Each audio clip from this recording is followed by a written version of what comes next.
Meu nome é Cláudia, bem-vinda ao meu canal, que se chama Uma Deusa, uma Louca, uma Feiticeira. E eu pensei muito se eu iria fazer ou não esse vídeo, por conta da exposição e porque eu também precisava ficar um pouco melhor para fazer esse vídeo.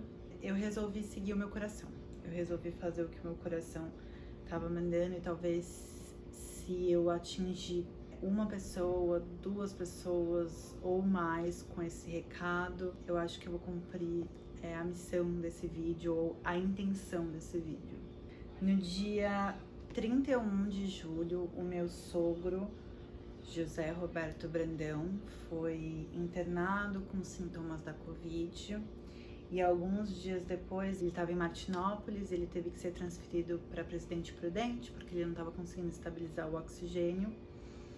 E aí, por conta de complicações do Covid, no dia 10 de agosto ele veio a óbito.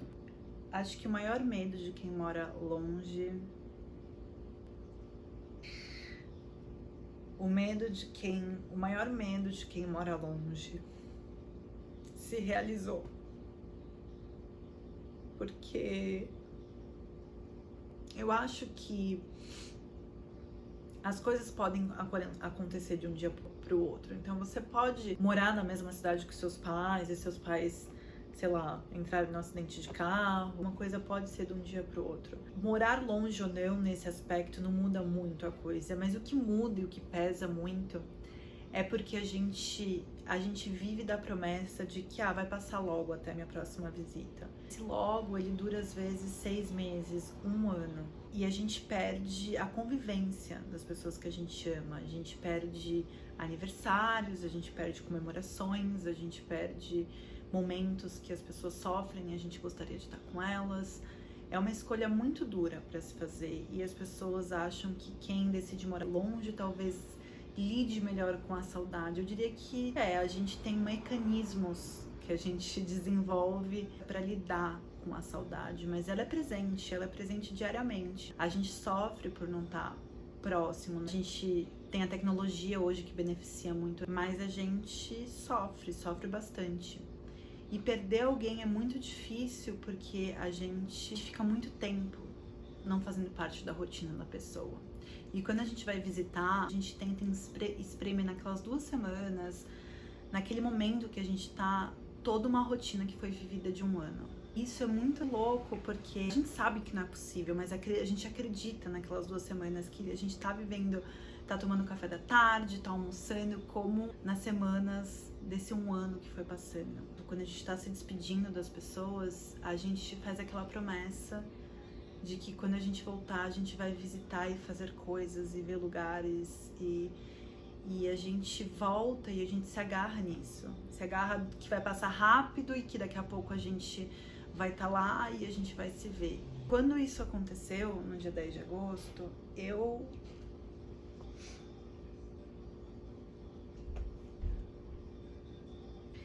acho que eu vivi uns momentos mais tristes e assim, dolorosos da minha vida, porque é triste porque a gente tá longe, é triste porque o mundo tá passando por uma situação, é triste porque eu tava aqui e eu vi a minha esposa e assim, e eu não sabia o que fazer, e a gente tá longe da família e tá longe, e aí a gente tem que ser forte, tem uma hora que é tão cansativo ser forte.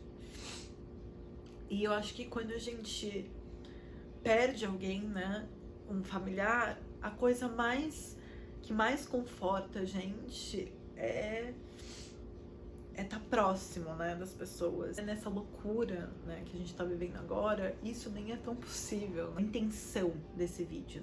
Pra quem não sabe ainda, eu moro nos Estados Unidos e a razão de eu morar nos Estados Unidos com minha esposa é porque minha esposa ela é cientista, ela é pesquisadora e ela faz o pós-doutorado dela numa instituição que estuda diabetes, que é associada à Escola de Medicina da Harvard. Apesar de ela não estar estudando o Covid, o lugar que ela desenvolve essa pesquisa estuda o diabetes, e se você tiver o diabetes tipo 2, vai fazer com que você entre no grupo de risco, e por conta disso, ser um instituto que estuda diabetes é uma coisa que é conversada, que é falada. Além disso, o orientador dela, do doutorado dela, porque ela fez o doutorado em biologia molecular, ele é coordenador da força-tarefa contra a Covid na Unicamp. Então, acho que apesar da Bruna não estudar, né, o Covid, ela tá aí, assim, no meio desse cenário que ela pode ter acesso a informações, entender melhor dados, entender melhor os papers que saem, entender o que os laboratórios do mundo estão pesquisando.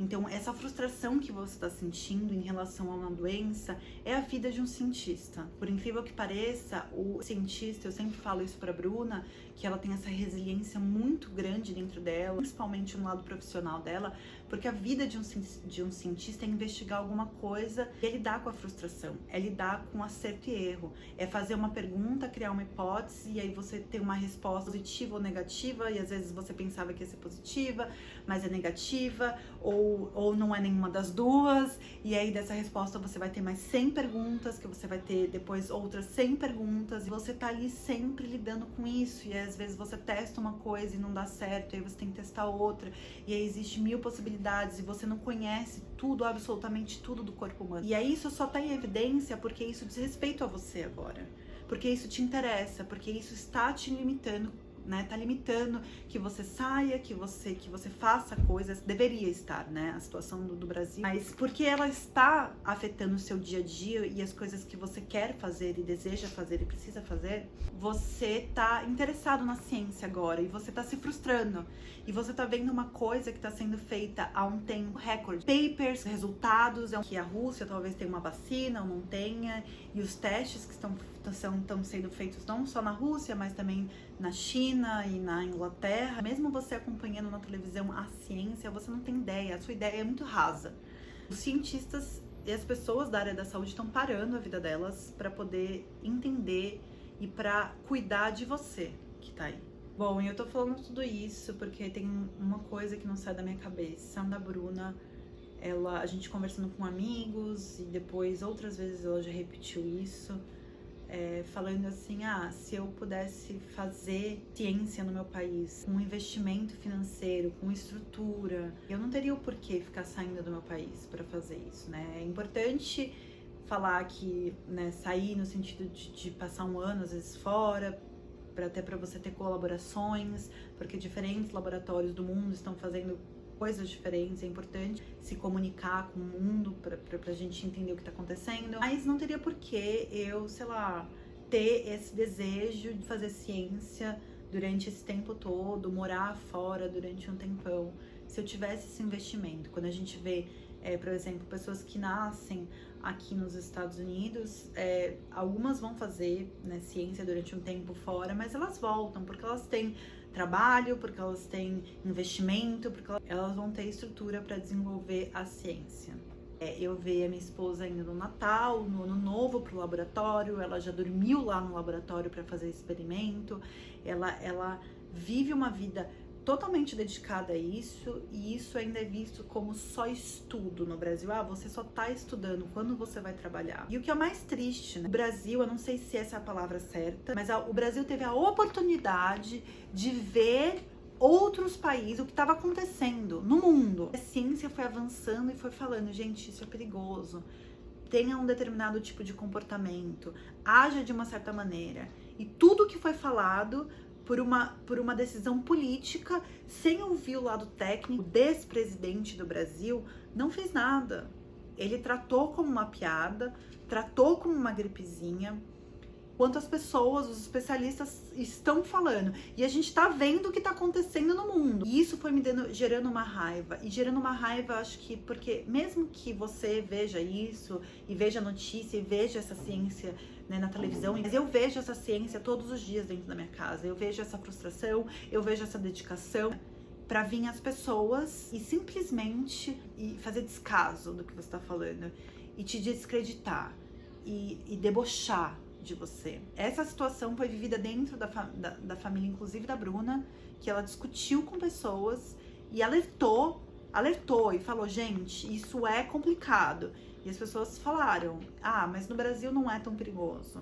E aí foi briga, e foi treta, e foi estresse. E é muito frustrante pra gente que tá longe e preocupado e tenso e ficar falando e repetindo. Eu briguei com os meus pais, porque apesar dos meus pais não estarem fazendo reuniãozinhas, eles tiveram atitudes arriscadas.